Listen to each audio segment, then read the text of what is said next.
D'Angelo is here. We're always talking about how best to go about losing weight and maintaining weight loss. And there's a recent article that caught your eye about people who actually use a diary of sorts on a day-to-day basis, something I think the weight loss recommends, Weight Watchers. Yes, tracking food is always helpful. I think what it really comes down to, though, is having a plan ahead of time, right? Being strategic. And this particular study suggested that people use a PDA, a personal digital assistant, maybe on their BlackBerry or on their iPhone, and that was given positive feedback for doing the right foods, exercising at the right times. Those folks lost more weight over a sustained period than the people that just wrote it down in a old type of a journal or diary where they would actually write things down instead of putting it in digitally. Right. The thing is, though, that again, it all harkens back to the notion that if you go out there without a plan or without a strategy, if you're spontaneous, you're more likely to spin out of control. If you can record things so you know what you're doing, great. But if you don't know what you're going to do ahead of time, what difference is that going to make, I believe? Yeah, and actually in that article, the very end says that in the end, it was hard for everybody to maintain that over a long period of time in paper, whether it was paper, whether it was a computer. So the message is what? That is it realistic to always write down what you eat? Because that's the way that you avoid being spontaneous and eating unconsciously? Or do you need to internalize a whole different way of eating?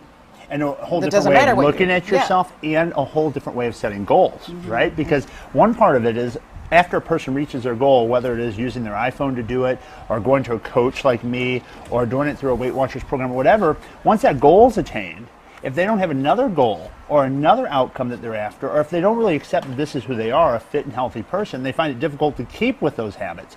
So part of it is setting and designing specific goals that you can measure, that are achievable. Remember, goals are meant to stretch you, not break you. And oftentimes people set goals and they want it so quickly and so fast that they give up on that iPhone, or they give up on writing down their foods because they're not seeing the changes as quickly as they want them. Yeah, now I'm sure that there are some people and it's easy for them to record what they eat all the time. I'm sure that that's their way of life, but I would think the majority of the people that would be difficult. And I think that I, for one, would go into it thinking that there was a beginning and a middle and an end to this, because now I'm writing down everything I eat. Now I've lost weight, now I don't have to. And then you fall into patterns. Well, I've been there, you know, weighing 360 pounds as a teenager, you're almost overwhelmed with so much conflicting data of do this program, do that program, do this exercise, do this DVD, that you feel that there's no real way out. So in my program and in my book, I say here's exactly what to do, so that way it's thought of ahead of time and you're not out there trying to come up with ways to negotiate your circumstances to be able to accommodate the plan.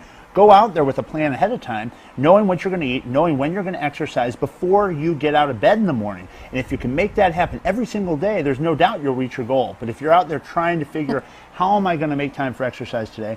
How am I going to have the right food at lunch, when you have no idea of even what you're going to choose before you get there? You're going to have some difficulty. Yeah, and if you think of it in terms of other things in your life, I mean, you can't just wander around aimlessly thinking, when will I get to work? You better get to work at a certain time. You have to have a strategy. You need that kind of discipline. But so many people look at food differently, right? I mean, they look at it as, this is my outlet. I've had a terrible, stressful day with all the drama at work, and when lunchtime rolls around and there's that Krispy Kreme box of donuts on the counter, I know that those are there and they're going to make me feel better. So people use food much like they use a drug, and without really learning how to disconnect from that type of behavior, you're running the same cycle. If you eat 1,500 calories a day, great, but what if it's all the wrong calories? Yeah. You want to have healthy, nutritive foods in your diet, and you want to make sure exercise is with that too, so that you can keep yourself on target. And it does feel good while you're eating it, perhaps, but it's fleeting and it's just a moment, and then afterwards, inevitably, you feel horrible. Yeah, you don't only feel horrible physically, but also you feel guilty and emotionally, and you're back into that defeat spiral of, well, I didn't do what I was supposed to, I'll get back to it tomorrow, let's eat some bad food in the meantime, and you're just worsening the situation. So you need to plan. Now you're planning on being on the Doctors, the show that we carry right here on KPLR at 10 o'clock. Next Friday I go out to LA to film, so I'll be on the Doctors show sometime in the following weeks after that. I'll be with Travis and all the other doctors on there talking about my new book, Think and Grow Thin, and talking about all the work I do to help others. Okay. I think one of the doctors is from Webster Groves, perhaps. That's what someone was telling me. One of your sales reps was telling me that one of them actually got their degree at St. Louis University. So do you know when it will air? No. Okay. I'll be filming next Friday, and then I'll have the air date, and of course everyone here will find out soon after. Okay. Thanks, Charles, and good luck on the show. Thanks a lot. Well, straight ahead, Project Runway.